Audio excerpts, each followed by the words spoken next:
Olá a todos, sejam bem-vindos a mais um Momentos com SEAC, onde nós fazemos alguns estudos sobre o Espiritismo, cada dia um tema diferente. Eu sou o Bruno e eu continuo aqui com o estudo do livro Jesus no Lar, nós temos feito ultimamente, e hoje nós vamos falar sobre o capítulo 9, então vamos lá. Ele se intitula O Mensageiro do Amor.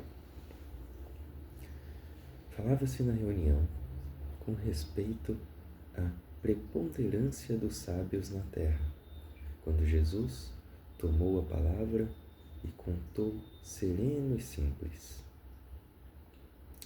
Há muitos anos, quando o mundo peregava em calamitosa crise de ignorância e perversidade, o poderoso Pai enviou-lhe um mensageiro da ciência com a missão de entregar-lhe gloriosa mensagem de vida eterna.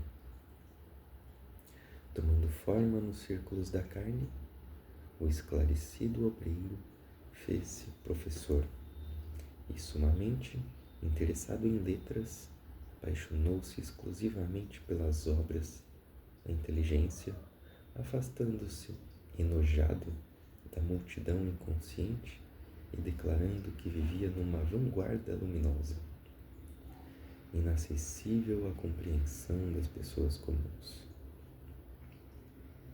Observando-o incapaz de atender aos compromissos assumidos, o Senhor compassivo providenciou a viagem de outro portador da ciência que, decorrido algum tempo, se transformou em médico admirado.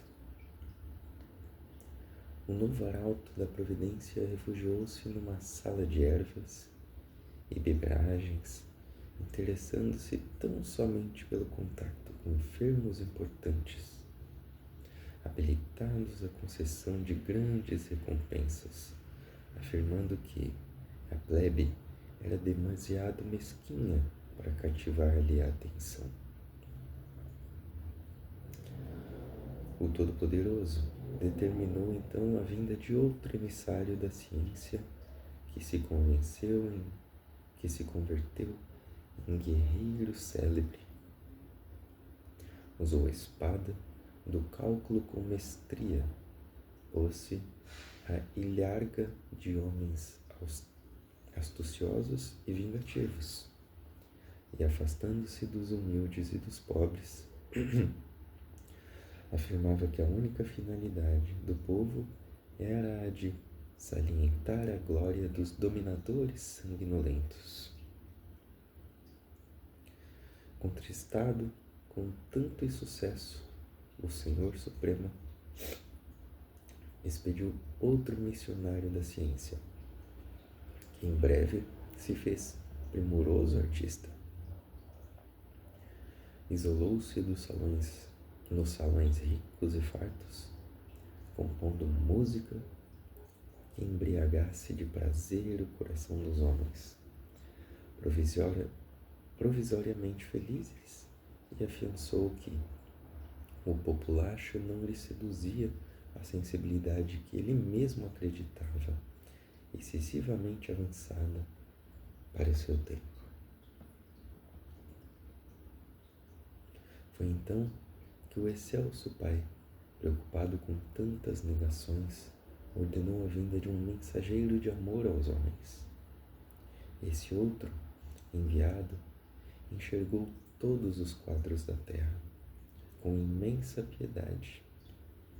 Compadeceu-se do professor, do médico, do guerreiro e do artista, tanto quanto se comoveu ante a desventura e a selvageria da multidão, e decidiu a trabalhar em nome de Deus. Transformou-se no servo diligente de todos.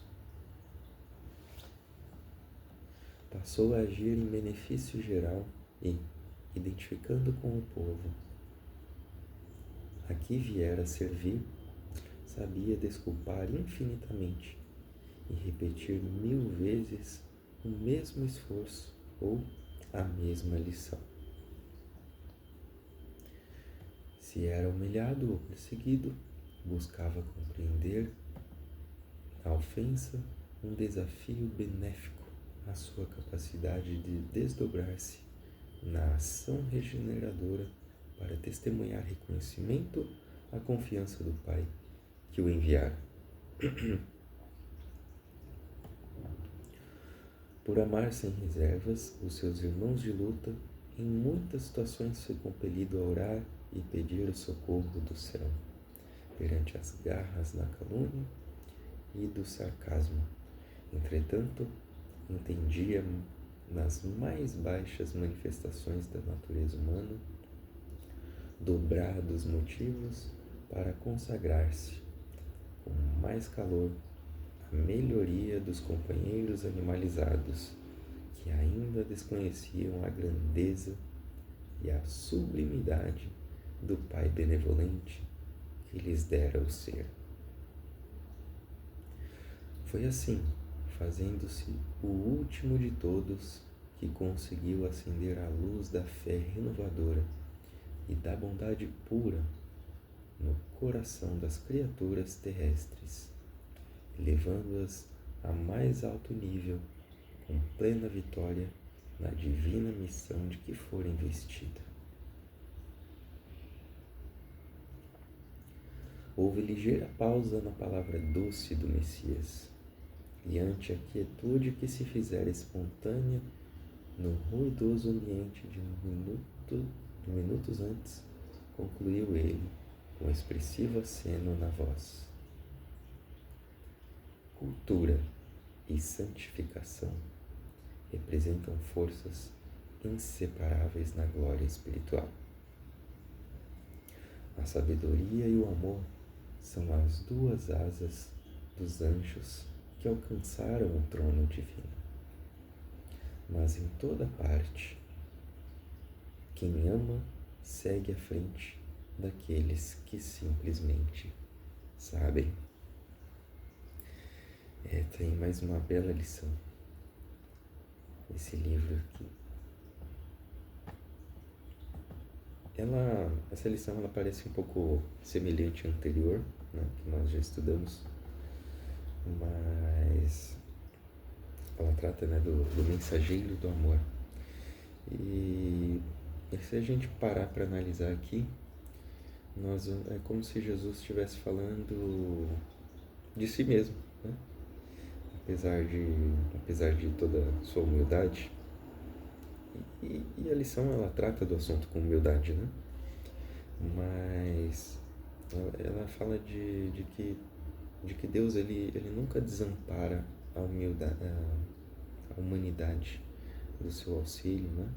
Ele nunca deixa a humanidade desamparada, né? Que seja de conhecimento, de algum tipo de auxílio, né? E todas as eras da humanidade, espíritos elevados foram enviados para nos auxiliar, né? Elevados intelectualmente e moralmente também investidos, né? Mas nem todos conseguiram cumprir esse propósito, né? A vida no plano material ela é muito complicada, né? Mesmo espíritos acima da média tendem a falhar, tendem a falir, né? E aqui ele fala ele cita alguns exemplos de forma simples, né? Grandes professores foram enviados, grandes médicos, grandes guerreiros, né? São forças de expressão, né? Exemplos, parábolas, enfim. Isso representa esses espíritos que possam ter vindo, né, com o objetivo de ter feito muito pela humanidade, mas acabam esbarrando no egoísmo, né? Quando encarnados, acabam cuidando apenas de si, né? Pensando apenas em si e se esquecendo do trabalho que vieram fazer. Isso a gente pode levar tanto para espíritos mais elevados, mais acima da média, né? Não perfeitos, né? Que se fossem perfeitos não teria falhado, mas a gente pode levar isso no campo individual, né? Onde cada um de nós temos as condições de fazer algo mais, né? Nós viemos com o propósito de fazer algo mais pela humanidade, nem que seja a humanidade que está mais próxima de nós, né? O nosso círculo de relações, de relacionamentos. Nós viemos capacitados para fazer muitas coisas, mesmo nós não reconhecendo isso, mas acabamos tratando de coisas mais no campo do egoísmo, né? Pensando somente em nós e no máximo nos nossos familiares, algumas vezes, né? Porque muitas vezes nós não pensamos nem nos nossos familiares, né? Pensamos exclusivamente em nós. E aí ele fala de um mensageiro do amor, aquele que pela humildade, né? Pelo seu trabalho focado no bem, ele acaba se destacando, não com o objetivo de se destacar, mas é que o humilde ele se destaca, automaticamente ele acaba se destacando, né? É por isso que os humilhados serão exaltados, né? Aqueles que foram humilhados, eles serão exaltados, né? E não o contrário. Então aqui a gente vê um exemplo de como o trabalho de Jesus foi importante, né? Porque um espírito tão grande, né? E como a gente pode ver no Livro dos Espíritos, né? Quando Kardec pergunta qual o espírito mais elevado que já passou por aqui, a resposta é Jesus. E a gente sabendo que Jesus, sendo o espírito mais elevado que já passou por aqui, e mesmo assim, se a gente for ver os relatos sobre ele, a gente vai ver um espírito extremamente humilde, né? Em poucos momentos ele acaba tendo que se elevar um pouco, né? Para que as pessoas compreendam quem ele realmente é. Mas de forma geral, os relatos a gente vê um ser extremamente humilde. Então, o que Deus espera realmente de todos nós, não só de espíritos extremamente elevados, é que a gente se empenhe no trabalho em prol do próximo, em prol dos nossos irmãos, e com extrema humildade, né? E desejo de abnegação, né? Que a gente não faça nada pensando exclusivamente em nós mesmos, né? Aqui ele cita exemplos de grandes médicos que vieram, mas para atender poucos, né? E pensando exclusivamente em lucro, né? Fala de grandes professores, mas que pensaram apenas em se instruir e se destacar, né? Querer ser os melhores, se destacar perante os homens. E não é esse o objetivo, né? O objetivo é que a gente se destaque perante a Deus e com humildade. É a humildade que vai fazer a diferença. É o trabalho no amor que vai fazer a diferença, né? No nosso crescimento. Então, vamos fechando os nossos olhos, onde quer que estejamos, agradecendo a Deus por mais um dia, por mais uma oportunidade de aprendizado, e pedindo ao Pai que nos auxilie para que possamos permanecer sempre no caminho, sem desviar, sempre aprendendo com humildade, aprendendo para colocar em prática sempre, nunca para guardar um conhecimento que se torne vazio. Bom, então é isso, amigos. Essa foi a lição de hoje. Se vocês curtiram o vídeo, curtam, compartilhem, se inscrevam no nosso canal e até a próxima.